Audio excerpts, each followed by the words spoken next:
شروع کرتے ہیں اللہ پاک کے بابرکت نام سے جو دلوں کا حال بخوبی جانتا ہے۔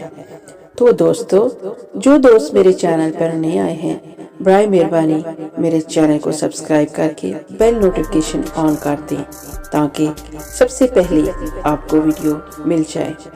تو امبر ناگ ماریا سیریز کی یہ پہلی کہانی ہے ملکہ مصر، اس کا پارٹ 5 سنانے جا رہی ہوں۔ تو چلتے ہیں کہانی کی طرف۔ یہ میرا حق ہے۔ کیا مطلب؟ امبر نے حقارت سے طلالہ کی طرف دیکھ کر کہا، تم بد نصیب ہو طلالہ، ایک وقت آئے گا جب تمہیں علم ہوگا کہ تم نے امبر سے نہیں بلکہ فرعون مصر کے بیٹے سے شادی سے انکار کیا تھا، پھر تم پچھتاؤ گی مگر کچھ نہ ہو سکے گا۔ اتنا کہہ کر امبر بڑی تیزی سے واپس ہو گیا۔ طلالہ اس سے پکارتی رہ گئی مگر اسی ثنا میں امبر مکان سے نکل چکا تھا۔ فرعون اخناتون تخت پر بیٹھا تو اس کی عمر 22-23 برس تھی۔ اخناتون کا بڑا بھائی آتون فرعون بڑا ظالم جابر بادشاہ تھا۔ وہ امبر کا باپ تھا اور اسی نے حکم دے رکھا تھا کہ اس کی کسی بھی ملکہ کے ہاں اگر لڑکا پیدا ہو تو اسے قتل کر دیا جائے۔ امبر کی قسمت اچھی تھی کہ وہ اپنی ماں ملکہ نفریتی کی عقل مندی سے دیا کے لہروں پر بہتا ہوا رجال کے گھر جا پہنچا اور بچ گیا۔ اس کی موت کے بعد لوگوں نے سکھ کا سانس لیا۔ اخناتون بڑا نرم دل، نیک اور رعایا کا ہمدرد بادشاہ تھا، مگر تاریخی اعتبار سے جو بات اس میں سب سے نمایاں اور زیادہ تھی وہ یہ تھی کہ یہ فرعون بتوں کی پوجا نہیں کرتا تھا۔ اس سے پہلے جتنے بھی فرعون گزرے تھے وہ مختلف بتوں کی پوجا کرتے تھے۔ انہوں نے بجلی، بادل، پہاڑ، ستارے، سانپ اور سورج کے بت بنا رکھے تھے جن کی وہ مندروں میں پوجا کیا کرتے تھے۔ مصر کے پایہ تخت تبیس میں سورج دیوتا کا ایک بہت بڑا مندر تھا۔ اس مندر میں سورج کے ساتھ ساتھ آگ، پانی، بجلی اور سانپ کے دیوتاؤں کی بھی پوجا ہوتی تھی۔ اخناتون فرعون نے تخت پر بیٹھتے ہی اعلان کر دیا کہ وہ بتوں کی پوجا کے خلاف ہے۔ اس سے پہلے فرعون اپنے آپ کو بھی خدا کہا کرتے تھے۔ اخناتون نے اعلان کیا کہ وہ خدا نہیں ہے۔ سورج، آگ، بجلی، بادل اور سانپ بھی خدا نہیں ہے بلکہ خدا کی بنائی ہوئی مخلوق ہیں۔ خدا ان تمام چیزوں سے بلند و بالا اور برتر ہستی ہے۔ پیارے ساتھیوں، یہ آج سے ٹھیک 3300 سال پہلے کا واقعہ ہے۔ اخناتون فرعون نے اعلان کیا کہ خدا ایک ہے جو آسمانوں اور زمینوں کا مالک ہے، جس نے ساری چیزیں بنائی ہیں مگر اس کو کسی نے نہیں بنایا، کوئی اس کا ثانی نہیں، نہ وہ کسی سے پیدا ہوا اور نہ ہی کسی نے اسے پیدا کیا۔ مصر کے فرعونوں کی پوری تاریخ میں یہ پہلا فرعون تھا جو توحید پرست تھا، یعنی جو ایک خدا پر ایمان رکھتا تھا۔ اس نے اپنے بھائی کی بیوہ ملکہ نفریتی سے شادی کر لی اور کرناک شہر میں ایک بہت بڑی عبادت گاہ بنائی جس میں کوئی بت نہیں تھا۔ اس میں وہ آسمان کی طرف منہ کر کے عبادت کیا کرتا۔ اخناتون بڑے زبردست کردار کا مالک تھا۔ وہ ایک خدا کا پرستار تھا۔ وہ تخت و تاج کے علاوہ ایک بہت بڑی سلطنت کا مالک تھا، مگر ان چیزوں سے اسے ذرا بھر بھی محبت نہیں تھی۔ اس نے اپنی تمام کنیزوں، لونڈیوں اور غلاموں کو آزاد کر دیا تھا۔ وہ اپنے کام آپ ہی کرنے کی کوشش کرتا۔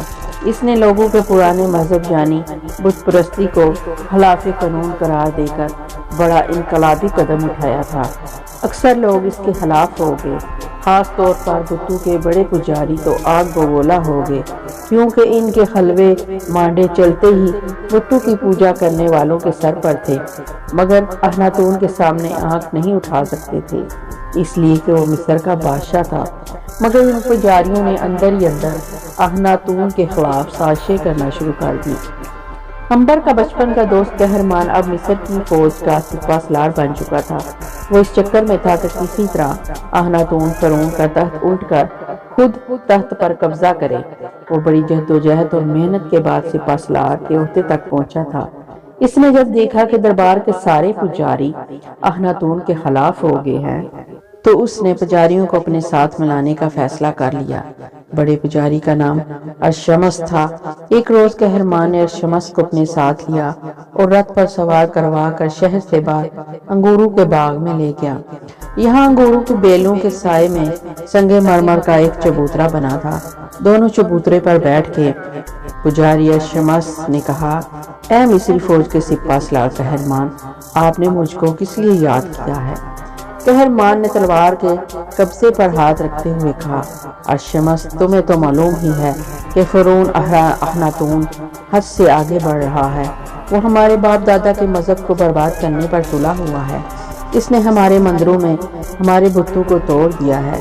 اس نے حکم دیا ہے کہ اب ان مندروں میں بتوں کی پوجا نہیں ہوگی بلکہ ایک خدا آتون کی پوجا ہوگی۔ ارشمس بولا، فرعون نے ہمارے مذہب میں مداخلت کر کے ساری عوام کو ناراض کر دیا ہے۔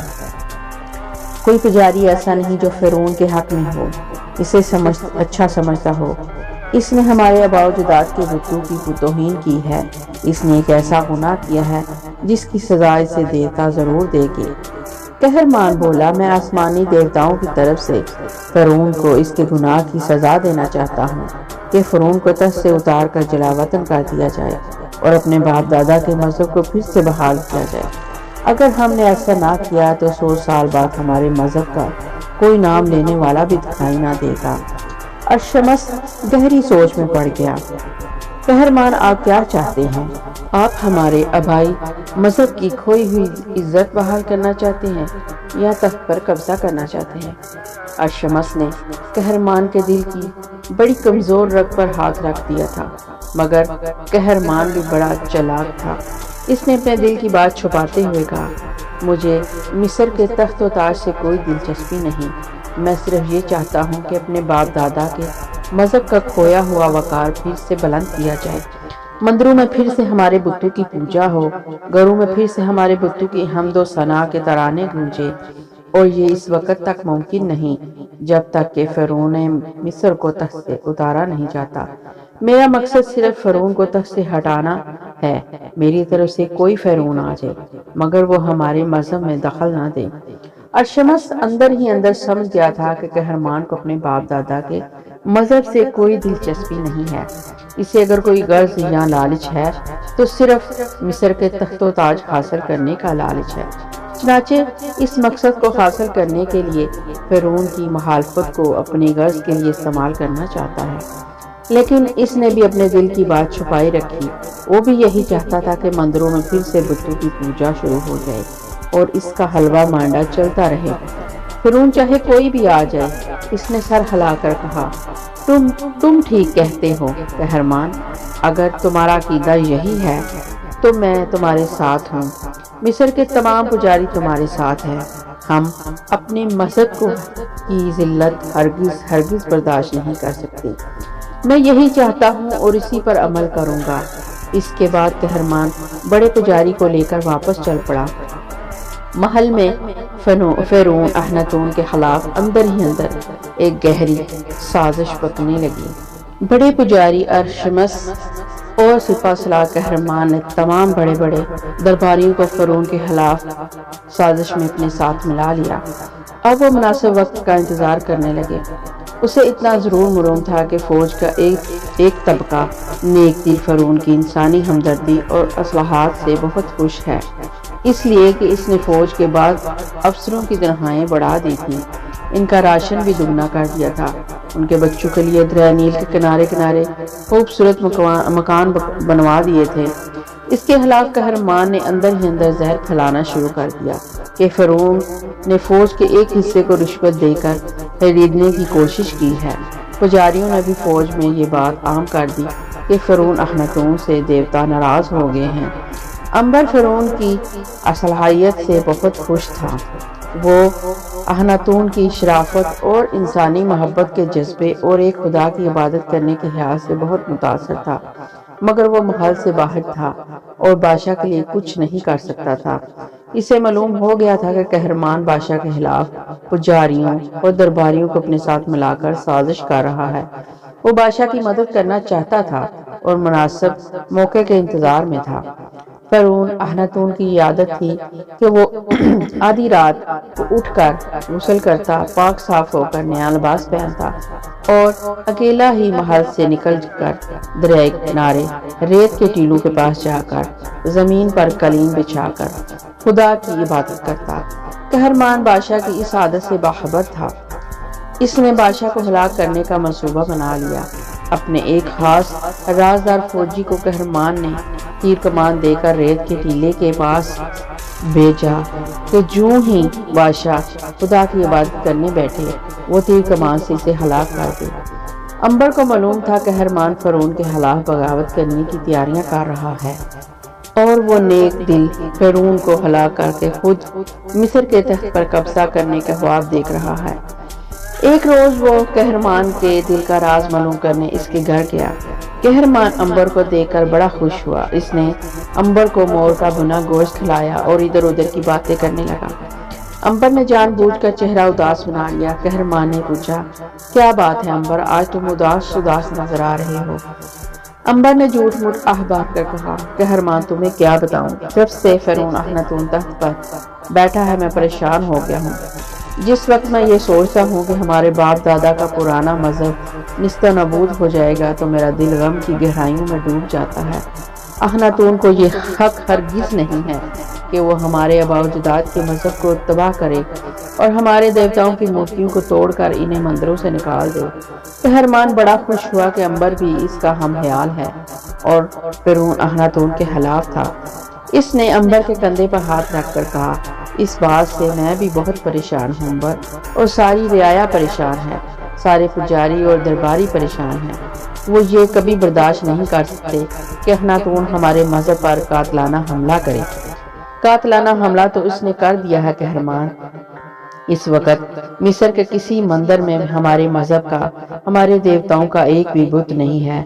کیا تم سمجھتے ہو کہ اگر ہم نے غفلت کی تو دیوتاؤں کا ہم پر قہر نازل نہیں ہوگا؟ قہر تو ضرور نازل ہوگا۔ پھر اس کا علاج کیا ہے؟ ہم کس طرح اپنے دیوتاؤں کی خوشنودی حاصل کر سکتے ہیں؟ ہم کس طریقے پر عمل کر کے اپنے پرانے اور آبائی دین کو تباہی سے بچا سکتے ہیں؟ قہرمان سوچنے لگا کہ وہ اپنی سکیم کے بارے میں عنبر کو آگاہ کرے یا نہ کرے۔ اس نے فیصلہ کیا کہ ابھی اس کا وقت نہیں آیا۔ اس نے کہا، یہ سوچنا رعایا کا کام ہے، پجاریوں اور درباریوں کا کام ہے۔ میں تو ایک سپاہی ہوں، میرا کام ملک کی حفاظت کرنا ہے۔ میں تمہیں کیا بتا سکتا ہوں؟ تم سوچو کہ تمہیں اپنے مذہب کو بچانے کے لیے کیا کرنا چاہیے۔ عنبر سمجھ گیا کہ قہرمان اس کو دامن نہیں پکڑانا چاہتا۔ قہرمان بڑا چلاک تھا۔ عنبر نے بات آگے بڑھانا مناسب نہیں سمجھا اور تھوڑی دیر بیٹھ کر ادھر ادھر کی باتیں کرنے کے بعد وہ اپنی حویلی میں واپس آ گیا۔ عنبر پریشان تھا۔ اسے یقین ہو چکا تھا کہ قہرمان نے نیک دل فرعون اخناتون کو قتل کروا کر خود تخت و تاج پر قبضہ کرنے کا منصوبہ بنا رکھا ہے۔ وہ اخناتون کو قہرمان کی ہلاکت سے بچانا چاہتا تھا۔ وہ چاہتا تھا کہ اپنی ماں ملکہ نفریتی کے پاس جا کر اپنا آپ ظاہر کر دے، اسے کہہ دے کہ وہی اس کا بیٹا ہے اور قہرمان کی سازش سے آگاہ کر دے۔ وہ رات کو بستر پر لیٹ کر کروٹیں بدلتا رہا۔ اسے نیند نہیں آ رہی تھی۔ آخر وہ اٹھا اور حویلی سے باہر نکل کر دریا کے کنارے ٹہلنے لگا۔ رات کے وقت جنگلی جانوروں کے خطرے کے خیال سے اس نے اپنا تیر کمان کندھے پر ڈال لیا۔ رات بڑی خوشگوار تھی، ٹھنڈی ٹھنڈی ہوا چل رہی تھی۔ اس موسم کا اثر عنبر کی طبیعت پر بہت اچھا پڑا۔ وہ ٹہلتے ٹہلتے دریا کنارے کافی دور نکل گیا۔ دریائے نیل کا پانی بڑے سکون اور خاموشی کے ساتھ بہہ رہا تھا اور اس میں سے ستاروں کا عکس جلملا رہا تھا۔ عنبر ریت کے ٹیلوں کے درمیان ٹہلتا ٹہلتا ایک کھلے میدان میں پہنچا تو اس نے دیکھا ایک جوان آدمی سفید لباس پہنے قالین پر بیٹھا آسمان کی طرف ہاتھ اٹھائے عبادت کر رہا ہے۔ ایک رت قریب ہی کھڑا تھا۔ اچانک عنبر کو خیال آیا کہیں وہ فرعون مصر اخناتون تو نہیں۔ اس نے سن رکھا ہے کہ فرعون اکثر راتوں کو دریائے نیل کے کنارے خدا کی عبادت کیا کرتا ہے۔ عنبر ایک چھوٹے سے ٹیلے کی اوٹ میں ہو کر بیٹھ گیا اور فرعون مصر کو خدا کی عبادت کرتے دیکھنے لگا۔ اس کا خیال صحیح تھا۔ جس شخص کو وہ ریت پر بیٹھے عبادت کرتے دیکھ رہا تھا وہ فرعون مصر ہی تھا۔ فرعون دونوں ہاتھ آسمان کی طرف اٹھائے، گردن جھکائے، کلیم پر دوزانو بیٹھا، خدا کی عبادت میں محو تھا۔ امبر کا دل بھی خدا کی محبت سے لربریز ہو گیا۔ امبر اس منظر کو دیکھنے میں کھویا ہوا تھا کہ اچانک اس نے محسوس کیا ایک سایہ ریت کے ٹیلے سے نکل کر فرعون کی طرف بڑھ رہا ہے۔ امبر چنکا ہو گیا۔ سایہ آہستہ آہستہ رنگتا ہوا فرعون کے عقب سے آگے چلا جا رہا تھا۔ امبر کا ماتھا ٹھنکا کہ کہیں فرعون کے خلاف کوئی بھیانک سازش پر عمل تو نہیں ہو رہا۔ ابھی وہ سوچ ہی رہا تھا کہ سایہ فرعون کے عقب میں پہنچ کر اٹھ کر کھڑا ہو گیا اور اس نے چمڑے کی پیٹی میں ہاتھ ڈال کر چمکتا ہوا خنجر نکال لیا۔ امبر کانپ اٹھا۔ اس نے فوراً تیر کمان میں جوڑ کر قاتل کا نشانہ باندھا۔ ٹھیک جب قاتل نے فرعون کو قتل کرنے کے لیے خنجر والا ہاتھ اٹھایا تو امبر ادھر سے تیر کمان کھینچ کر تیر چھوڑ دیا۔ تیر سیدھا قاتل کی پیٹھ میں جا کر لگا اور آر پار ہو گیا۔ قاتل منہ کے بل زمین پر گر پڑا۔ امبر ٹیلے کے اوٹ سے نکل کر فرعون کے قریب آ گیا۔ فرعون کو ابھی تک کوئی خبر نہ تھی کہ اس پر قاتلانہ حملے کی بھرپور کوشش کی گئی ہے۔ اس نے عبادت سے فارغ ہو کر امبر کو اور ایک سپاہی کو زمین پر مرے ہوئے دیکھا تو پوچھا، اس کو کس نے مارا؟ امبر نے جھک کر 3 بار سلام کیا اور سارا معاملہ کھول کر بیان کر دیا۔ فرعون کو جب معلوم ہوا کہ امبر نے اس کی جان بچائی ہے تو وہ بہت خوش ہوا۔ اس نے امبر کا ہاتھ تھام کر کہا، تم نے میری جان بچائی ہے نوجوان، بولو تم کیا مانگتے ہو؟ تم جو مانگو گے وہ میں تمہیں دوں گا، اس لیے کہ میں مصر کا بادشاہ فرعون ہوں۔ امبر نے ایک بار پھر جھک کر ادب کیا اور کہا، آپ کا دیا میرے پاس سب کچھ ہے جہاں بنا۔ رب عظیم کا شکر ہے کہ میں اتفاق سے ٹہلتے ٹہلتے ادھر آ نکلا اور آپ کی جان بچ گئی۔ فرعون اخناتون نے آسمان کی طرف انگلی اٹھا کر کہا، زندگی اور موت صرف خدا کے ہاتھ میں ہے۔ وہی انسانوں کو زندگی عطا کرتا ہے، وہی انسانوں کو موت سے ہمکنار کرتا ہے۔ اس نے مجھے موت سے بچانا چاہا اور تمہیں میرے پاس تیر کمان لے کر بھیج دیا۔ تمہارا نام کیا ہے؟ امبر، جہاں پناہ۔ تم کیا کرتے ہو؟ میں ایک حکیم ہوں جہاں پناہ، جڑی بوٹیوں سے بیماریوں کا علاج کرتا ہوں۔ ٹھیک ہے، آج سے تم ہمارے شاہد حکیم ہو۔ کیا تمہیں یہ عہدہ قبول ہے؟ امبر اسی موقع کی تلاش میں تھا۔ جٹ کوانش بجا کر بولا، اس سے بڑھ کر میری عزت افزائی اور کیا ہوگی جہاں پناہ، میں آپ کی خدمت کر کے فخر محسوس کروں گا۔ فرعون نے اپنی انگوٹھی اتار کر امبر کو دیتے ہوئے کہا، صبح تم محل میں آ جانا، یہ انگوٹھی تمہیں بغیر کسی رکاوٹ کے میرے پاس پہنچا دے گی۔ فرعون اخناتون نے رتھ پر سوار ہو کر محل کی طرف چلنے کو کہا۔ امبر تھوڑی دیر وہاں کھڑا سپاہی کی لاش کو دیکھتا رہا، پھر اسے خیال آیا کہ اس کا وہاں زیادہ دیر ٹھہرنا ٹھیک نہیں ہے، کیونکہ ہو سکتا ہے جس شخص نے اس سپاہی کو فرعون کے قتل کے لیے بھیجا ہے وہ یہاں پہنچنے والا ہو۔ امبر وہاں سے ہٹ گیا اور ریت کے اونچے ٹیلوں کے پیچھے سے گزرتا ہوا کنارے سے ہو کر اپنی حویلی میں واپس آ گیا۔ حویلی میں واپس آ کر وہ باقی ساری رات اس واقعے پر سوچتا رہا۔ یہ اس کی خوش بختی تھی کہ فرعون نے خود اسے شاہی طبیب کے عہدے پر فائز کر دیا تھا، جبکہ اس کی سمجھ میں نہیں آ رہا تھا کہ وہ محل میں کس طرح داخل ہو۔ وہ بڑی بےتابی سے صبح کا انتظار کر رہا تھا۔ فرعون مصر اخناتون کا دربار لگا تھا۔ فرعون کی سواری ابھی تک نہیں آئی تھی۔ اس کے سونے کا عالیشان تخت ابھی خالی تھا۔ تخت کے اوپر سونے کا چھتر پڑا تھا جس میں نہایت قیمتی ہیرے جواہرات جڑے ہوئے تھے۔ 2 سیاہ فام حبشی بال کے سفید پروں پہ بڑے بڑے مورچھل لیے اداب سے کھڑے تھے۔ دربار میں سارے درباری، امیر، وزیر، فوج کے اعلیٰ افسر، دوسرے ملکوں کے سفیر، پجاری، سیاستدان، دانشور اور ملک کے چنے ہوئے لوگ شاہی لباس پہنے سونے چاندی کے زرنگار کرسیوں پر بیٹھے بادشاہ کی آمد کا انتظار کر رہے تھے۔ سپہ سالار قہرمان بھی وہاں شاہی وردی پہنے موجود تھا۔ اس کے پاس ہی امبر نہایت بیش قیمت کپڑوں میں ملبوس دوسرے درباریوں کے ساتھ کرسی پر بیٹھا تھا۔ فرعون اخناتون کے عہد میں مصر نے بڑی ترقی کی تھی۔ وہ دور مصر کی قدیم تہذیب کے عروج کا دور تھا۔ بڑے بڑے اہرام مصر تعمیر کیے جا چکے تھے۔ ملک میں خوشحالی تھی، لوگ محنت سے کام کرتے تھے۔ دریا نیل پر بند بنا کر سیلاب کی تباہ کاریوں کو روک لیا گیا تھا۔ دنیا کے ہر مہذب ملک کا سفیر مصر فرعون کے دربار میں موجود تھا۔ اخناتون نے کئی ملکوں کو فتح کر کے اپنی سلطنت کو بحر روم کے ساحلوں تک بڑھا لیا تھا۔ اس وقت مصر کی حکومت دنیا کی سب سے بڑی حکومت تھی۔ تو دوستو، یہاں تک کی کہانی کیسی لگی؟ کمنٹ باکس میں اپنی رائے کا اظہار ضرور کریے گا، کیونکہ آپ کی رائے میرے لیے بہت قیمتی ہے، جس سے مجھے اندازہ ہوگا کہ مجھے اس کہانی کو کس انداز میں پیش کرنا ہے اور کتنا۔ تو اگلی کہانی تک کے لیے اجازت دیجیے، پھر ملوں گی انشاءاللہ۔ اللہ حافظ۔